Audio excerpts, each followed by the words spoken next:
Bom dia. Bom dia! Então vou falar muito, principalmente envolvendo aí algumas doenças comuns que atingiram o Brasil desde o início de sua história, né? Mas vamos começar, né? Bora! Hora do show! O Brasil foi descoberto por volta no ano de 1500, né? Pedro Álvares Cabral chegou, descobriu o país, ficou aqui, sei lá, acho que menos de uma semana e depois partiu, que o destino dele era as Índias, né? E só depois de uns 35, 40 anos que começou a ter essa colonização. E o primeiro grande surto epidemiológico do Brasil foi com a varíola, nesse período ainda colonial, em torno de 1562 até 1565, durou aí uns 3, 4 anos, né? E depois nós tivemos um surto de febre amarela em 1665, mais no Nordeste, em Recife, em Salvador. O terceiro grande surto aconteceu em 1849, tá? Também com febre amarela. Tanto a varíola quanto a febre amarela são doenças causadas por vírus, tá? A varíola, na verdade, é uma doença transmitida mais ou menos parecido com uma gripe mesmo, né? Com gotículas, né? Causa uma febre muito forte, causa umas bolhas na pele, né? E a pessoa, em 30% dos casos, vinha ao óbito, né? Com a varíola. E morreu. Causada por vírus. E só que ela causa uma febre muito forte e é transmitida por uma picada de mosquito, que é o Aedes aegypti, que é o mesmo mosquito transmissor da dengue hoje. Ainda mais à frente eu vou falar um pouco sobre a febre amarela, né? Os chamados grandes médicos brasileiros que enfrentaram, né, essa doença num período onde não se conhecia quase nada, né, sobre essas doenças. A febre amarela, ela veio atingir o Brasil novamente em 1849. Aí a gente já estava num período que o Brasil já estava independente de Portugal, né? Na época era o imperador Dom Pedro II e atingiu principalmente as regiões de São Paulo e Rio de Janeiro, a febre amarela. Aproximadamente 10 mil pessoas morreram em um período de um ano. Dom Pedro II até fugiu, né, saiu do Rio de Janeiro, foi para Petrópolis, né, para se esconder, porque a epidemia estava muito forte. E a partir daí começaram a se criar instituições de combate a essas doenças, né, essa parte mais voltada à saúde, porque até então o Brasil ele vivia assim, se você for analisar numa questão de saúde, o Brasil ele era um país totalmente primitivo nessa área. E a partir disso começaram a se criar essas instituições, né, de saúde, começaram a ter os primeiros cursos voltados à área de saúde, os primeiros cursos de medicina. É mesmo um momento histórico interessante, é o que começa agora, a partir de agora que é um período de aproximadamente aí uns 25 anos, né, na história brasileira, tentando começar aí por volta de 1895 até 1920, um período aí de 25 anos. Nessa época o Brasil já era república, né, já não era mais monarquia, então ele já era república. A proclamação foi em 1889. Em 1895 nós começamos a ter aí os primeiros governos democráticos, né, que teve, né, na verdade nós tivemos aí um período de mais de 30 anos democrático e começamos a ter os primeiros presidentes por voto, né, por voto. Temos aí os principais pesquisadores e médicos que atuaram nos problemas epidêmicos que ocorreram no Brasil, tá? São nomes conhecidos até hoje, né, vários institutos recebem o nome dessas pessoas e são dessas pessoas que eu vou comentar, né, que eu vou falar. Bom, por volta de 1897, o médico Oswaldo Cruz, ainda novo, né, Oswaldo Cruz ele era paulista, nascido no interior de São Paulo, ele se formou em medicina no Rio de Janeiro, e em 1897 ele quis se especializar na área sanitária, na área microbiológica, e o principal instituto onde você se especializava nessa área era o Instituto Pasteur, na França. E ele foi para a França, né, no Instituto Pasteur. Né. Pasteur, para quem não sabe, foi o principal bioquímico, estudou, né, aí a questão da origem de parasitas, né, porque até então a maioria das pessoas pensavam que algumas doenças, elas na verdade elas não eram transmitidas por micro-organismos, porque nem sabia que existiam alguns micro-organismos, né, principalmente aqueles menores, como os vírus.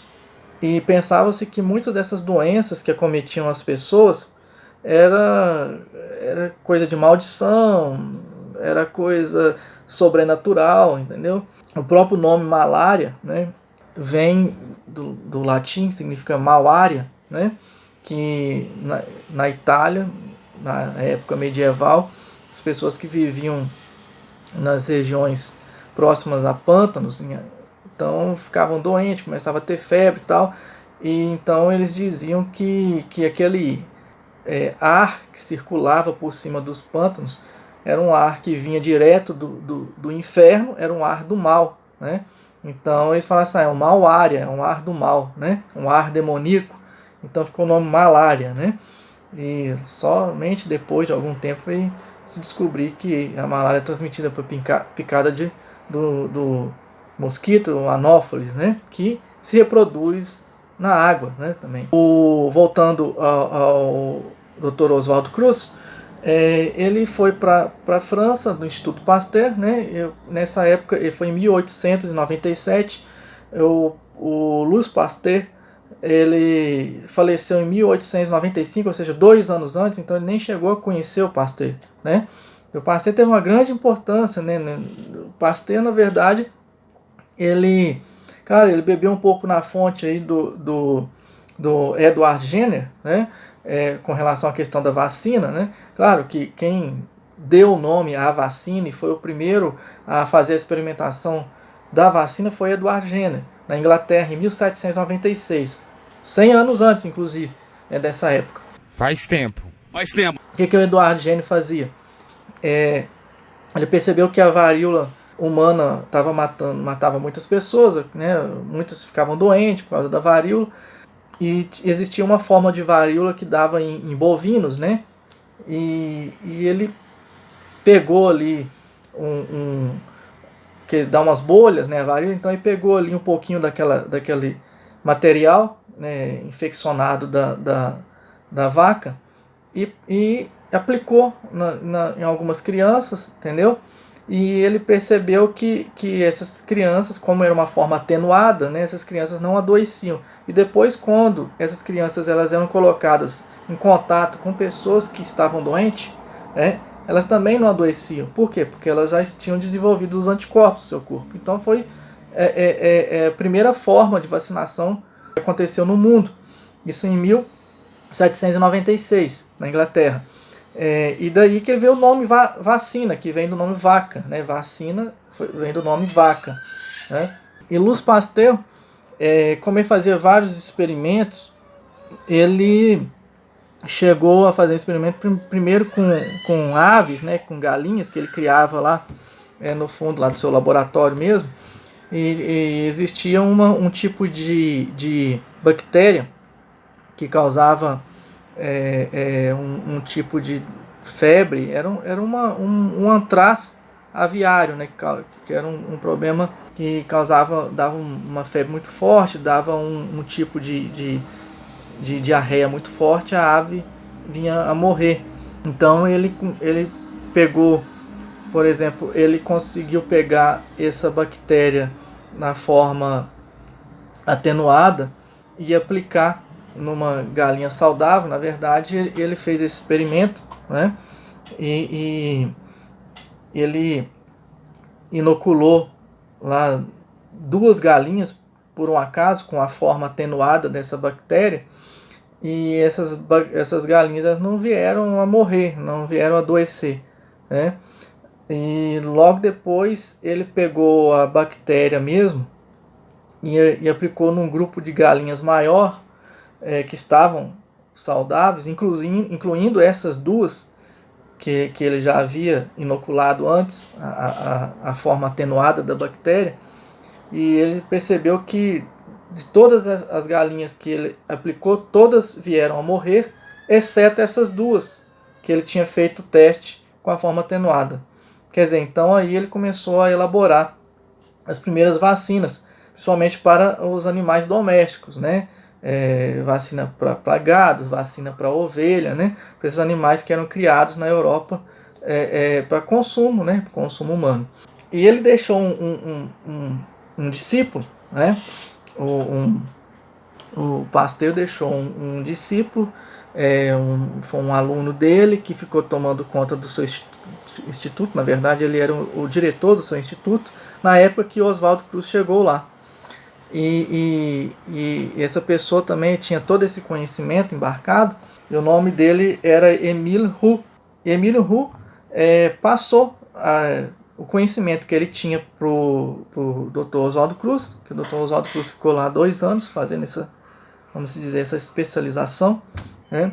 E logo depois, em 1899, final de 1899, quase virada, né, ali para 1900, o Oswaldo Cruz retorna para o Brasil. O Dr. Oswaldo Cruz, ele cria o primeiro laboratório de análises clínicas. Poucos meses depois, junto com um médico sanitarista de São Paulo, no ano de 1900, esse médico chamava Edouard Chapeau-Prévot, eles foram para Santos para combater a peste bubônica. A peste bubônica era uma doença comum nessa época também, por uma pulga que ficava em ratos. Então essa pulga picava a pessoa e transmitia a bactéria, né? A bactéria chamada Yersinia pestis, né? Por que essa bactéria recebeu esse nome Yersinia pestis, né? Porque o cara que descobriu que a peste bubônica era provocada por uma bactéria, na verdade esse cara também era do Instituto Pasteur, né? O nome dele era Alexander Emile Petit-Yersin, um suíço naturalizado francês.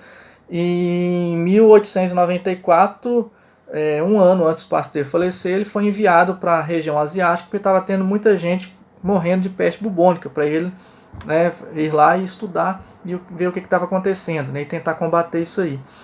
E ele foi, se eu não estou enganado, foi para a China mesmo que ele foi, e chegando lá ele conseguiu descobrir que na pulga do rato que existia essa bactéria. E a bactéria recebeu, né, depois de um tempo, ela foi nomeada com o nome Yersinia, né, por causa do sobrenome, né, do Alexander, que era Alexander Yersin, né. Bom, então o Dr. Oswaldo Cruz, juntamente com o Edouard Chapeau-Prévot, eles combateram lá em São Paulo, em Santos, depois também no Rio de Janeiro. O Oswaldo Cruz, mais especificamente, né, ele também ajudou a combater a peste bubônica. Ele fez uma campanha para caçar ratos, né? É interessante que a instituição lá começou a pagar as pessoas que capturavam rato, né? Se não estou enganado, assim, historicamente dizem que era na faixa de R$300 por rato capturado, se equivaler hoje ao real. Mas aparentemente parece que era na faixa de uns R$10, sabe? Cada rato capturado. E é interessante que as pessoas, né, o brasileiro, como ele é um empreendedor até nos momentos de epidemia, teve gente que começou a criar rato no Rio de Janeiro, né, para vender para o Instituto. Começou a ganhar um dinheirinho em cima disso aí.